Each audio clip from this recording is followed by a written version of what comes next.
Hey guys, welcome to my channel. So we're gonna talk about Asus again. It's an update to the last video, and it seems like the boycott is growing. Now even Linus Tech Tips making videos like Asus Pulsar, trust me bro. And I've got this guy here, absolutely amazing channel, much bigger than mine. So he's a big YouTuber, and he's talking about Asus as well. And he's talking from a perspective of a PC builder. He's a PC builder, and also he used to work in a company who was doing motherboards. So let's have a listen to this short clip. It's like a video within a video within a video. So kind of like Inception. So let's have a listen. Asus, let's just say their marketing team and how they deal with things. And check this video out. Their technical marketer, I won't say his name, but those in the know. I have never seen anyone internally defend the internal culture that exists at Asus like this particular technical PR person. I have never seen anyone literally drunk on the Kool-Aid. Wow. To that level. And it sucks because over the years, like I've just gotten to the point where the amount of BS that is put out, I just can't anymore. And it's not, and you understand, totally off record because I'm not going to name these people, but I've gone to other folks.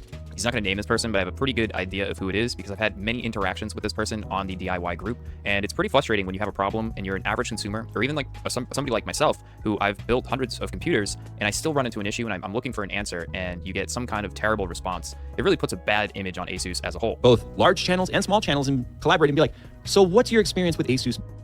And what have they said to you, et cetera, et cetera. And it's all the same thing. Story. It's the same story. The story is, you're doing something wrong. It's my job to figure out what you're doing wrong, but you're doing something wrong.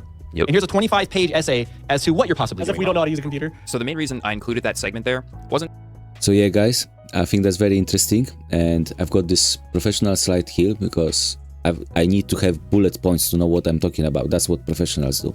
So bad and root support from PC builder perspective. Asus deleting posts on Facebook. They shut people down. They don't want people to talk about this. They want to hide the problems. Asus had tons of problems in the past, and also he's saying that other motherboards are also not good, but Asus is the worst of them all. And recently there was available BIOS from Asus that in the notes was saying that if you install this BIOS, you void your warranty. That it was on the website to download. Customers are alpha testers in his opinion because the company doesn't have like quality control, like for real, he says, like no quality control, just to cut corners to save money. Yeah, he was working for a company like that. He's switching to ASRock, that's interesting thing. Actually, hardcore overclocking channel Bullzoid. He's quite famous on internet, this guy, because he provides data how to set up your RAM for maximum performance. So people often quote this guy, Bullzoid, and he's switching to this interestingly looking motherboard. I thought it's like funny looking, but now I think, wow, that's beautiful because this smart guy recommends this guy. Oh, that's very interesting looking board. This guy,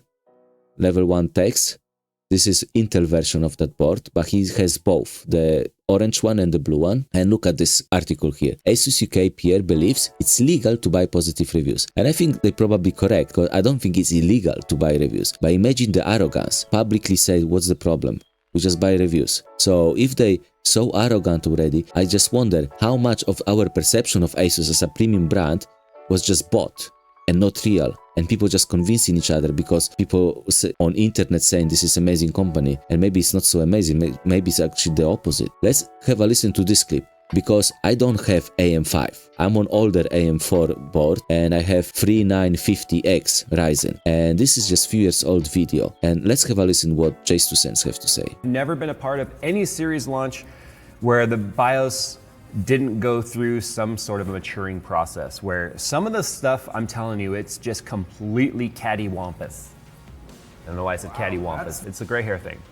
If you don't have gray hair, don't use that term. That's our term. But what I want to show here is, even though we are on the latest BIOS that we could basically get our hands on, 7702, there is a lot of weirdness that's still going on with BIOS. You early adopters, you get to deal with this, and guess what? We're all bug testers, okay? So keep that in mind. If you bought Ryzen 3000, in terms of the motherboards, there's some stuff that you need to be aware of. And what I'm gonna show you right now is, even though we are set to defaults, this is the way it ships. This is out of the box. You plugged in your CPU, you turned it on, you touch nothing. This is the way it is as of today with this BIOS. Our CPU is sitting at 1.473 volts. I can tell you right now, that's the reason why even with an H100i, we are sitting at 40C at idle. That's way too high, because that is about 100 or 200 millivolts or so actually higher than we need it to be for stock settings.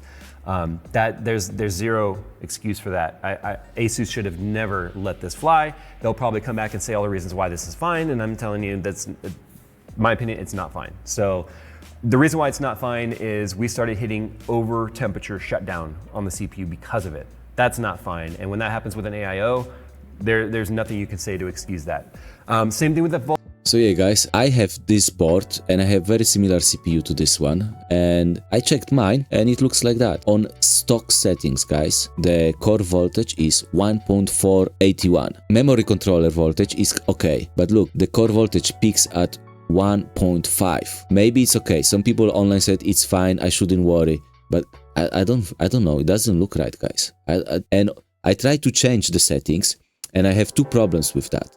Because when I change just a little bit, just undervolt just a tiny little bit, like offset by 0.08, the system crash on boot. And for me it's a very big problem because I've got a bug with the BIOS that I cannot get to BIOS when it's booting up. I can only go from Windows, like very long way. So imagine my system crashing on booting and I cannot go back to Windows. I have similar problems to this guy and he found a solution, so maybe I'm gonna try this as well, because he also couldn't go to BIOS when booting up. So yeah guys, that's the reality. People are getting upset, switching to ASRock. We have big YouTubers going to ASRock like Jace2Sense, Taekwondo, Bullzoid, Level 1 Tex and me. So at least 5 big YouTubers going there.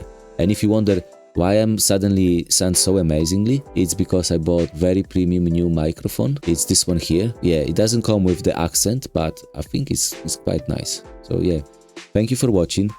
Let me know in the comments below what you think, and thank you for watching.